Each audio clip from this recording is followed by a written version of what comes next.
Jenerose de la Cruz, currently the pastor or parish priest of San Fernando de Dilao Parish.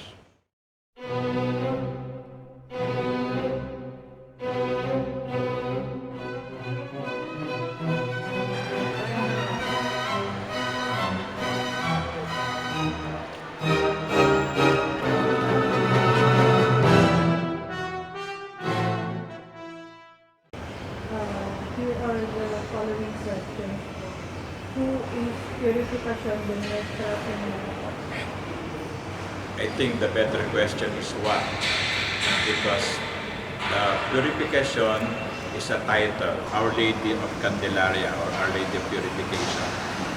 The title came from the Gospel narrative when the Blessed Mother had to undergo purification after giving birth to Jesus. The title is celebrated on February 2. That's why it is also a secondary feast of the parish. How did the San Fernando de Dilao Parish manage to overcome the disasters of war and natural devastation? Well, the church was built blessed in 1934, and therefore that was before the war. And luckily, the church was not destroyed by the war. Based on the pictures that I have seen, only the roof, was destroyed, but everything is left intact. So it's a blessing. What is the history behind the name of Dilao? Well, based on the writing of Father Felix Huertas, during the Spanish time, this area was filled with luya, that is Dilao. So there was an abundance of that kind of sugar. So it's luyang Dilao. So that's one explanation of the word, or why Dilao. The other explanation that I read is that it was a Japanese settlement before. Why does the parish honor the Castilian king, Saint Fernando III de Castilla y Leon? I really do not know, because parishes or churches are commonly named after a saint. Since this parish was for so many years under the Franciscans, and San Fernando, the king, was a member of the Third Order of Franciscans, he seemed to be very popular at the time. That's probably the reason why they named the parish after him. Now, San Fernando is also the same San Fernando of Pampanga. San Fernando is also the same as San Fernando Valley in California. In fact, the Cathedral of Lucena, the Diocese of Lucena, is also named after San Fernando. San Fernando La Union is also the same. So he seemed to be very popular maybe 13th century. So the Spanish missionaries found it best that this church is named after him. What is the interior of the parish, as well as the meaning and translation behind the most notable Latin inscription, similar in style to St. Peter's Basilica in Rome?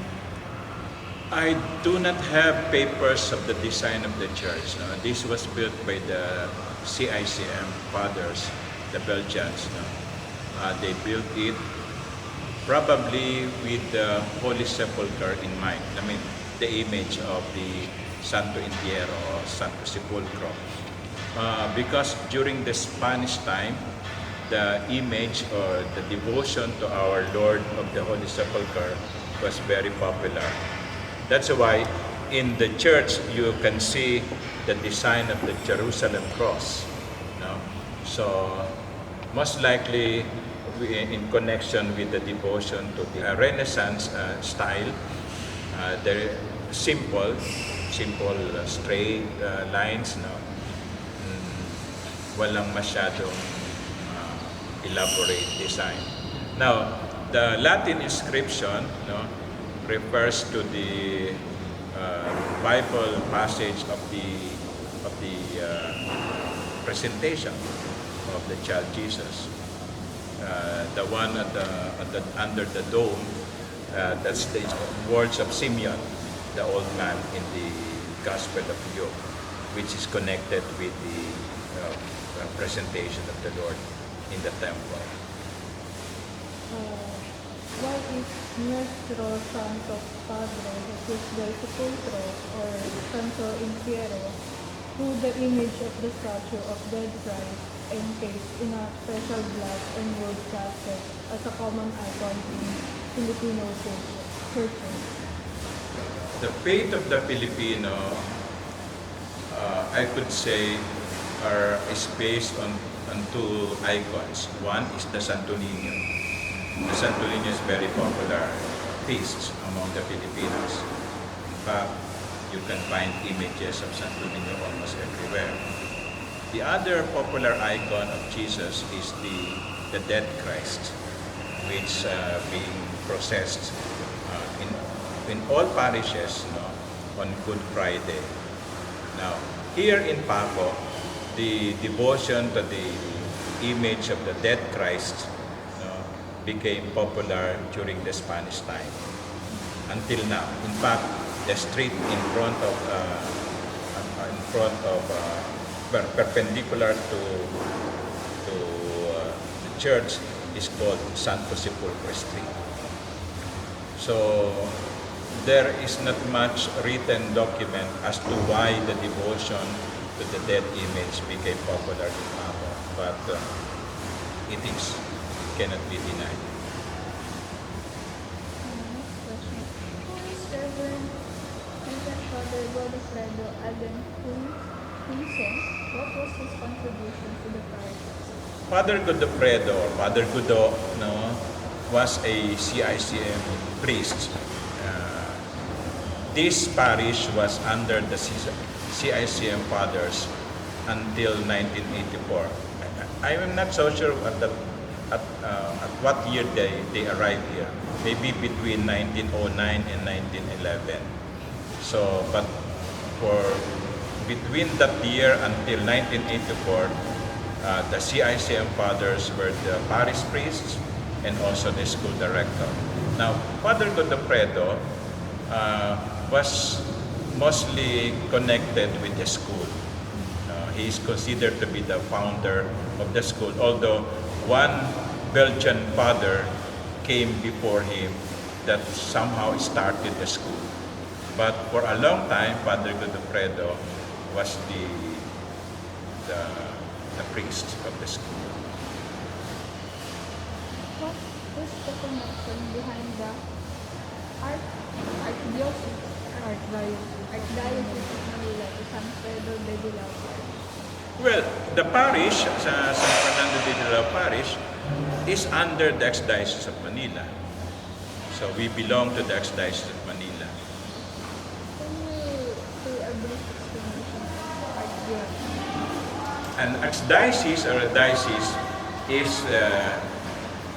the territorial boundary, as far as the Catholic Church is concerned. So countries are subdivided into archdiocese and diocese. There are also prelatures in the but the Archdiocese of Manila is the first archdiocese in the whole Philippines. It started as a diocese first, but later on elevated to the archdiocese. So Archdiocese of Manila now has 5, I think. The city of Manila, city of Pasay, city of Makati, city of San Juan, and city of Mandaluyong. That's the territorial boundary of the Archdiocese of Manila. So right now, the Archdiocese is led by the Archbishop, Cardinal Luis Antonio G. Tagle. So San Fernando de Dilao Parish is part of the Archdiocese of Manila. Why was parish name as Antigua Iglesia de Paz? I don't know. Where did you get that? From other history sources. Well, because it's an old parish. It was established in 1599. Although before that, about 1580, there was already missionary work here. No, the missionaries were coming from Santa Ana. They are Franciscans until now. They are under the Franciscans. So the origin of the Paco parish, is Franciscan. What exactly is Congregatio Immaculati Cordis Mariae? Why did they take possession of the parish? That's the CICM. That's the Latin. The CICM is the Latin abbreviation. It's the abbreviation of their Latin name. Okay. Now, when the Spanish left the country after the Philippine Revolution, so the Archbishop requested the Belgian fathers to take over the parish because the Spanish priors left, either evicted or killed.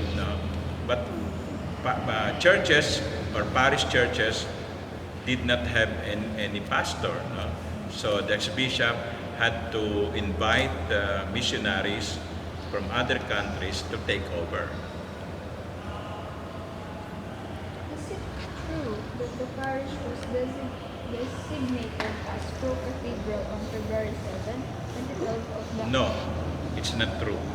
Because the title pro-cathedral is given to a church if the cathedral is not there, is demolished or destroyed. It happened during the years after the war. Remember, Manila was bombarded during the Second World War, and one of those hit by the bombs was the Manila Cathedral. So I think in 1945 until 1958, there was no Manila Cathedral. So, but it is important that there is a cathedral because that is the church of the bishop. So they designated one church that was standing, and that was San Miguel in Malacañang, to be the pro-cathedral on behalf of the cathedral. So on behalf of the cathedral, because there was no cathedral. Now, this church was chosen to be the temporary church, not pro-cathedral, because there was a cathedral standing. It was only closed to rehabilitate the cathedral. So it was not destroyed. Okay? The cathedral was standing. So it could not be called, this church could not be called pro-cathedral simply because there is a cathedral standing. So it is called temporary church, which was used by the Archbishop during the time that the Manila Cathedral for 2 years was closed between 2012 and 2014. Last question. Who are the missionaries that helps on building and contributing the San Fernando de Dilao? Well, first, the missionary, the Franciscans, for I think 300 years, from 1599 up to 1899 during the revolution, and then 1898, and then the CICM missionaries, the Belgian fathers, from early part of the 20th century until 1984. Thank you so much for You're welcome. Okay. Thank you. Sige.